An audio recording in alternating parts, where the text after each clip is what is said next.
Pues continuamos en esta tarde con Primera de Juan y antes de comenzar me gustaría que leyéramos unos versículos en Jeremías 17 y vamos a estar leyendo los versículos del 7 y 8. Jeremías 17, 7 y 8. Y vamos a estar hablando sobre la seguridad del cristiano y sus efectos. La seguridad del cristiano y sus efectos.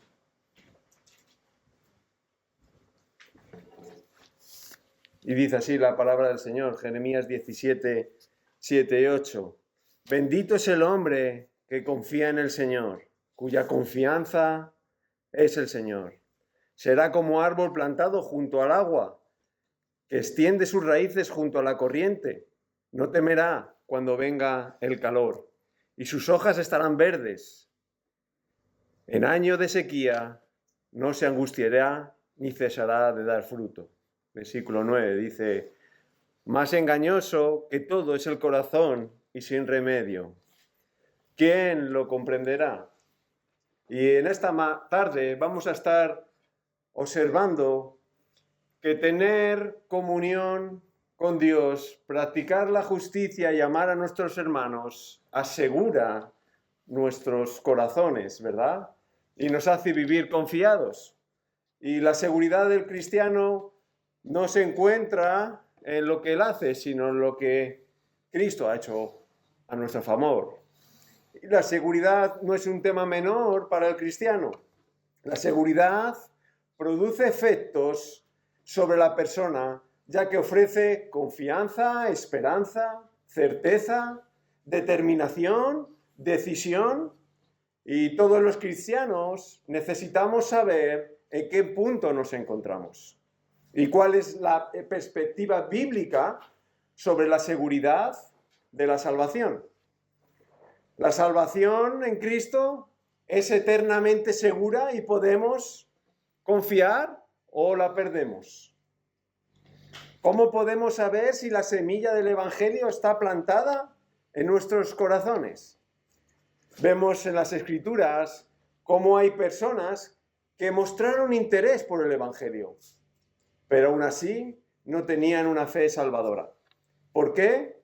Porque no tuvieron una fe transformadora.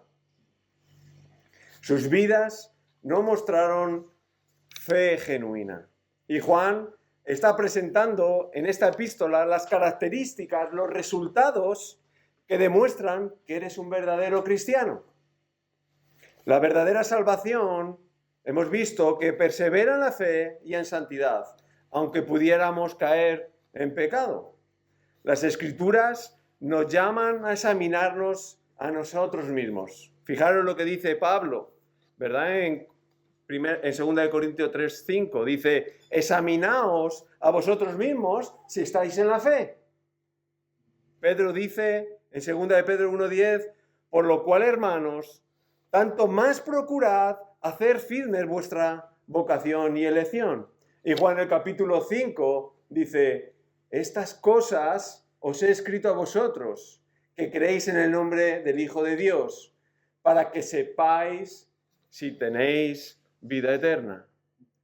Así que la seguridad es algo que como cristiano debemos de buscar y debemos de examinarnos si estamos andando en la verdad de Dios. Y lo primero que ha estado diciendo para que estemos seguros el apóstol Juan y sepamos que somos salvos es que el verdadero cristiano disfruta de una relación con Dios. Es decir, el cristiano tiene comunión con el Padre, comunión con el Hijo, y esto es por la obra del Espíritu Santo. 1 Juan 1:3. Lo segundo que ha dicho es que la obra del Espíritu Santo ilumina la mente del creyente para que entendamos las Escrituras. Él permanece en vosotros. Fijaros, 1 Juan 2:27. Él permanece en vosotros y os enseña todas las cosas. Tercero, el creyente anhela la segunda venida de Jesús, porque cuando Él se manifieste, ¿qué ocurrirá? Seremos semejantes a Él, porque le veremos como Él es. Pero aparte de tener una relación con Dios, también hay pruebas evidentes en su vida espiritual. El verdadero creyente, el verdadero cristiano, es capaz de discernir la verdad del error, porque está equipado de conocimiento para identificar a los falsos maestros y buscar sana enseñanza. Primera de Juan 2, del 12 al 19. También están provistos de una conciencia que les acusará de pecado. Lo que identifica a un incrédulo es que considera que no tiene pecado. No reconoce que está en tinieblas, contaminado por la oscuridad de su imperfección moral. Tampoco ve a Dios como bueno. Fijaros, Dios es luz y en Él no hay tiniebla alguna. Y sin embargo, nos damos cuenta que el cristiano vive consciente de su debilidad, desea apartarse para no ser contaminado con el pecado, pero cuando peca hay una característica. Tiene un sentimiento incómodo, un pesar piadoso, una conciencia que le lleva al arrepentimiento.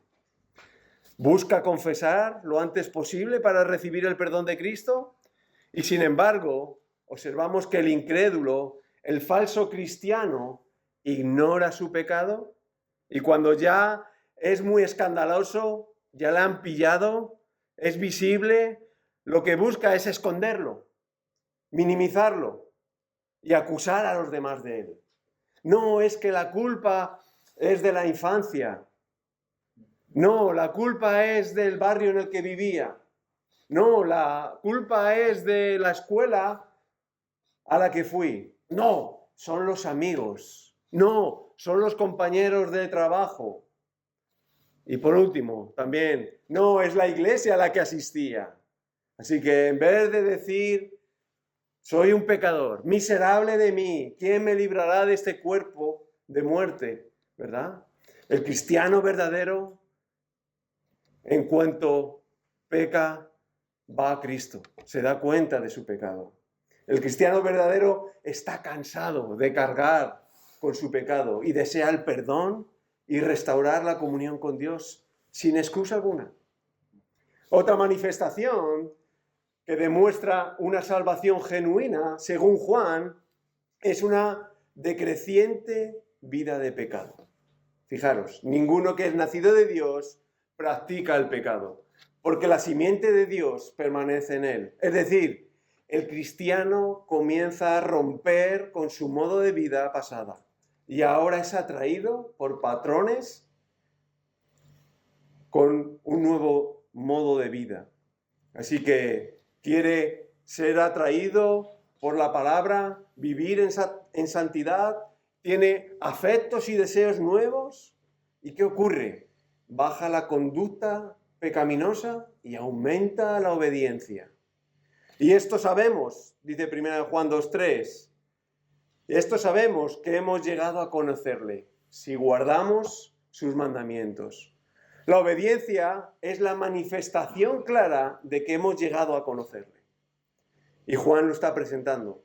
¿Por qué? Porque querremos saber más de su ley, conocer más sobre sus mandamientos, buscar ser más obedientes a Dios. En definitiva, aprender más sobre Él en su palabra.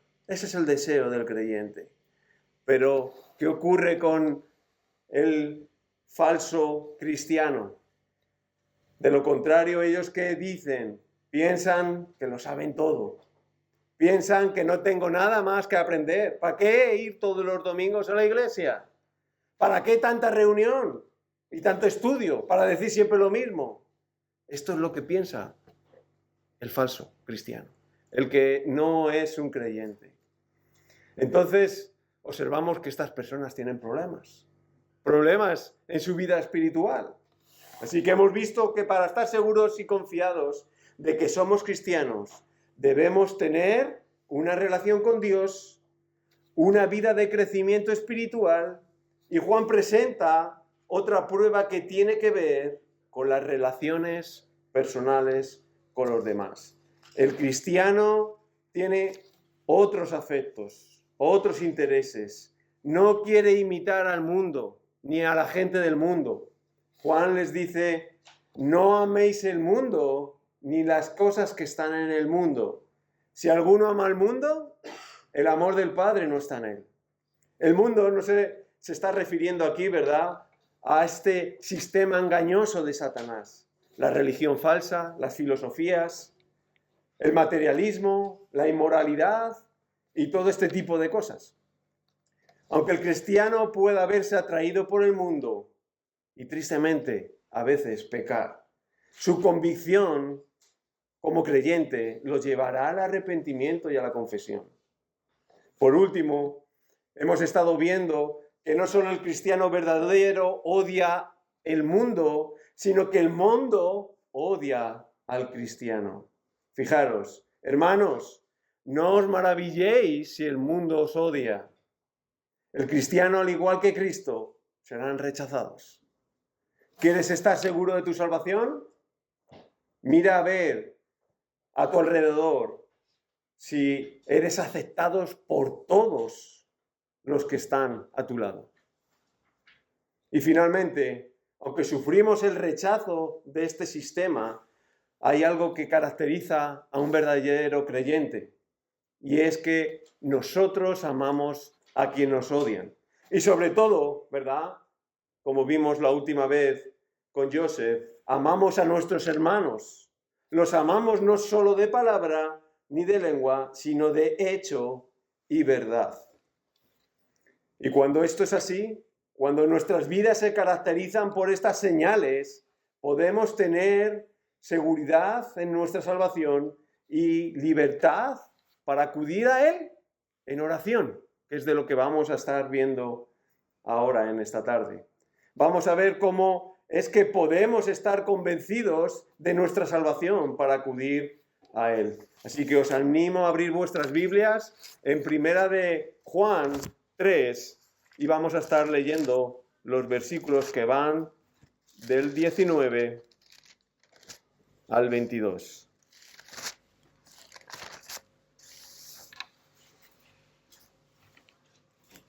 Primera de Juan 3, del 19 al 22. Y dice así la palabra del Señor.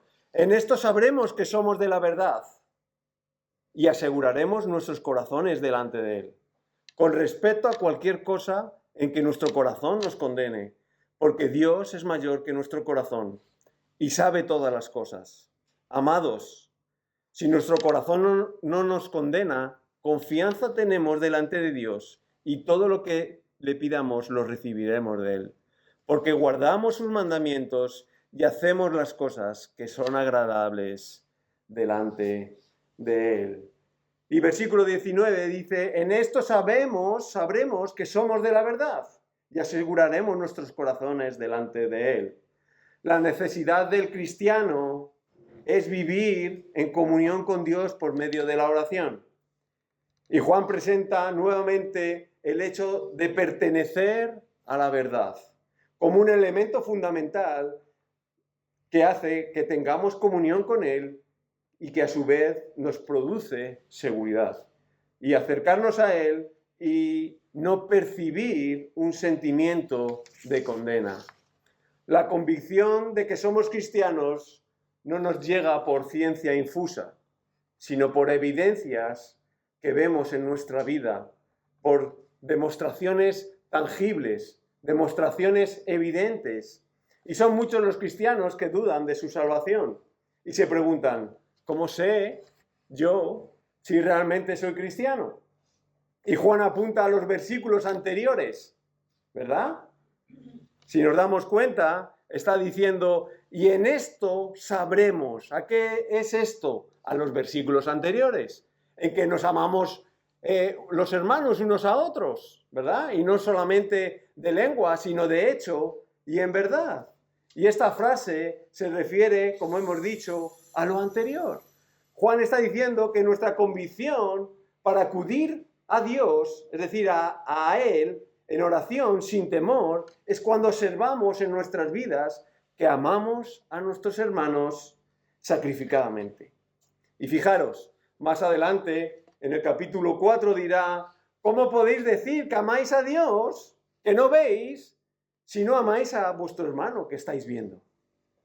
Las evidencias de tener comunión con Dios, hermanos, no son teóricas, sino que son visibles, que son apreciables y nos darán confianza para acudir a Él en oración.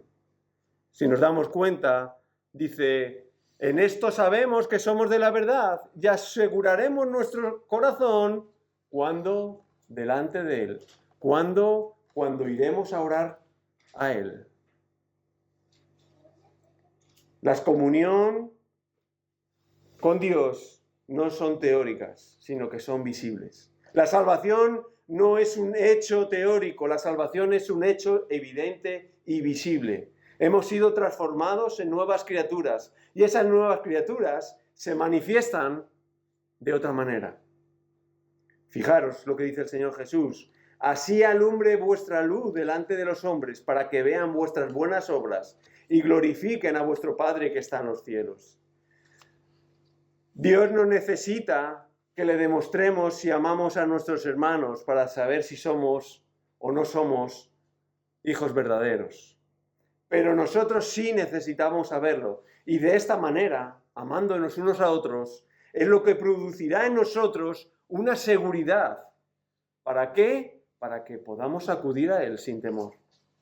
La certeza de nuestro amor por los hermanos producirá en nosotros una confianza de que es verdad que estamos andando en la verdad y que haremos acudir a Él en oración. Juan no podría haber llamado, ¿verdad? Juan podía haber dicho,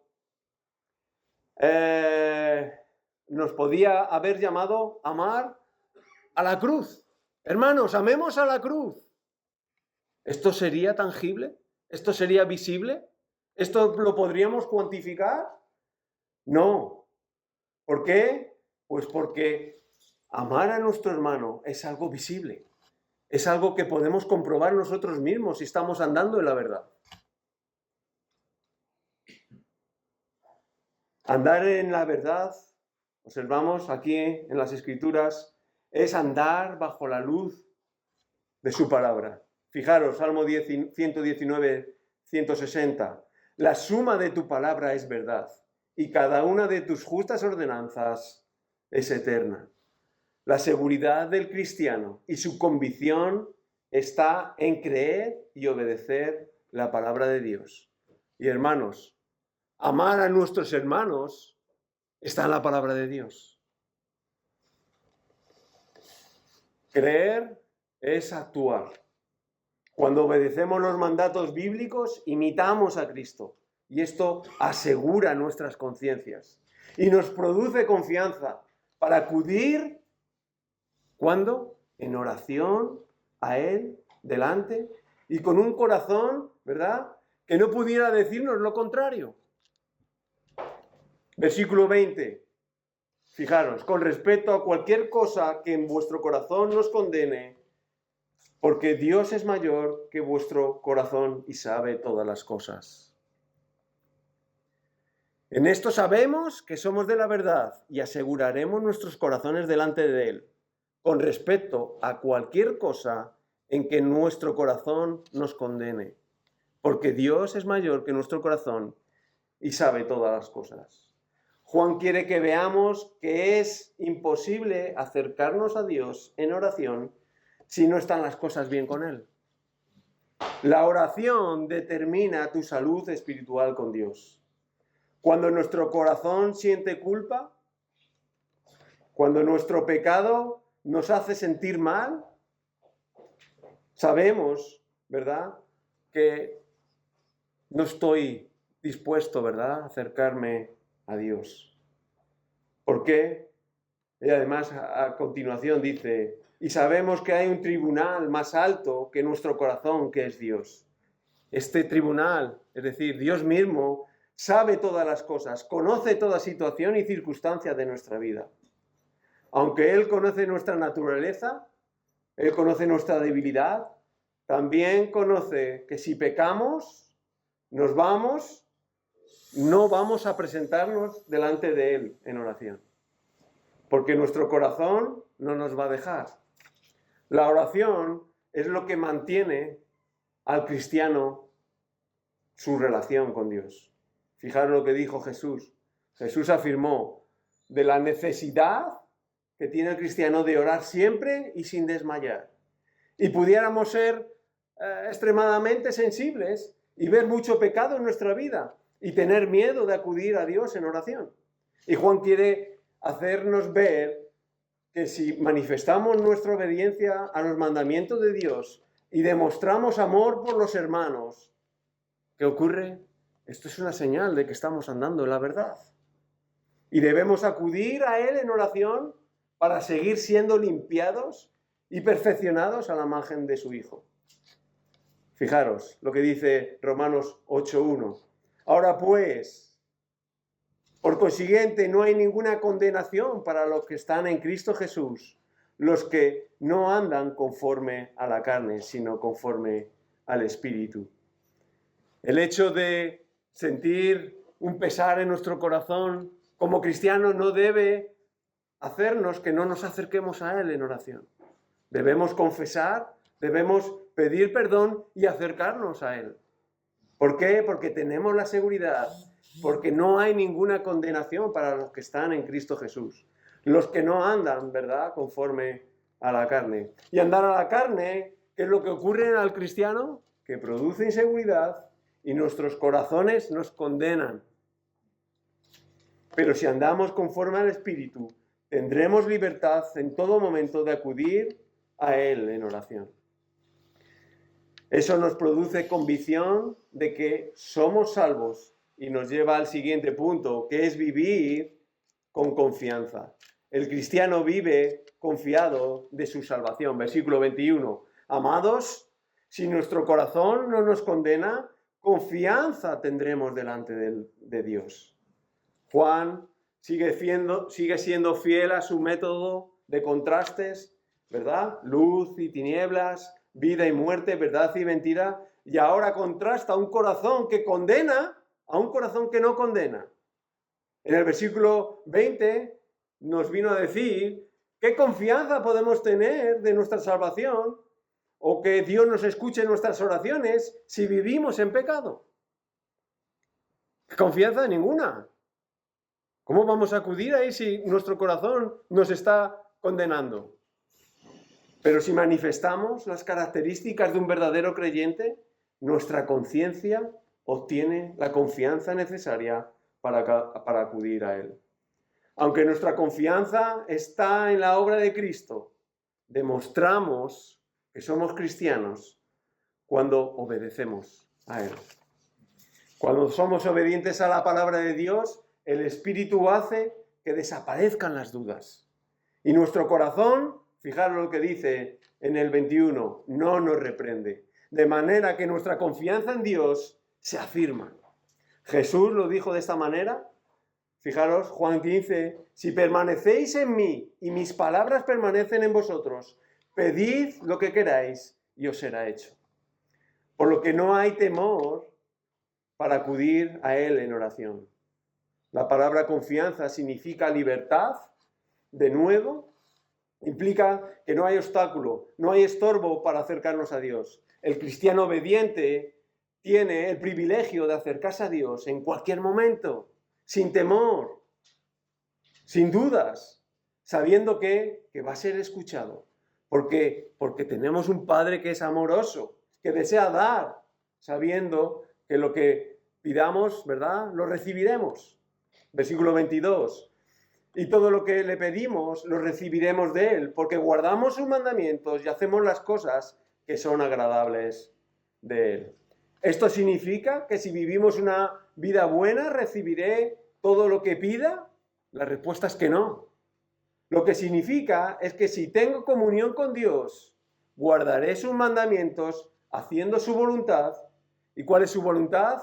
Amarle a Él y al prójimo como a mí mismo. Entonces, ¿qué ocurrirá? viviré una vida controlada por el Espíritu Santo. Y debido a esos, ¿qué va a ocurrir? Que mis peticiones, mis deseos, no serán los míos, sino que serán dirigidos por Él. Fijaros lo que dice Romanos 8:26. Pues ¿qué hemos de pedir? Como conviene, no lo sabemos, pero el Espíritu mismo intercede por nosotros. Son muchos los que confundían, ¿verdad? Que en este texto lo que está presentando Juan aquí son dos requisitos para recibir lo que ellos quieren. Pero pensar de esa manera demuestra que no te has enterado de nada, que no has entendido el Evangelio. No hay ninguna recompensa adicional en guardar sus mandamientos y hacer cosas agradables para que Él conteste nuestras oraciones. Y hay un autor, John R.W. Stott, dice, la obediencia es la condición indispensable, no la causa meritoria de la oración. Los cristianos verdaderos conocen a Dios y lo que van a pedir siempre están dentro de su voluntad, por lo que Él oirá para atender sus peticiones, sus necesidades. El cristiano obediente a Dios con un corazón alegre, confiado, muestra gratitud. La obediencia sincera, que está motivada por un amor al Señor, sin buscar nada a cambio, esa recibirá sin duda lo que pida. ¿Por qué? Porque pedirá conforme al deseo de Dios. Pero un corazón orgulloso, legalista, se centrará en sí mismo y no en la voluntad de Dios. Guardar los mandamientos y hacer cosas agradables no es una imposición para el cristiano, sino que es el deleite, porque para el cristiano su ley no es gravosa. Vamos a terminar dando gracias. Sí, amado Padre y Dios, gracias te damos, Señor, en esta tarde por tu palabra. Gracias te damos, Señor, porque podemos acudir a ti confiados por la obra de Cristo, Señor, y sabemos que en tu misericordia estás haciéndonos más a la imagen de tu Hijo Jesús. Y por eso podemos comprobar de que nuestra vida está en la verdad. Señor, ayúdanos a ser eficientes, ayúdanos a ser conscientes de nuestro pecado para acudir a ti, corriendo en oración, para obtener el auxilio que solamente tú puedes dar. Señor, ayúdanos a ser fieles a ti y vivir confiados en esta vida. Gracias, Padre, y todo esto lo pedimos en el nombre de tu Hijo amado. Amén.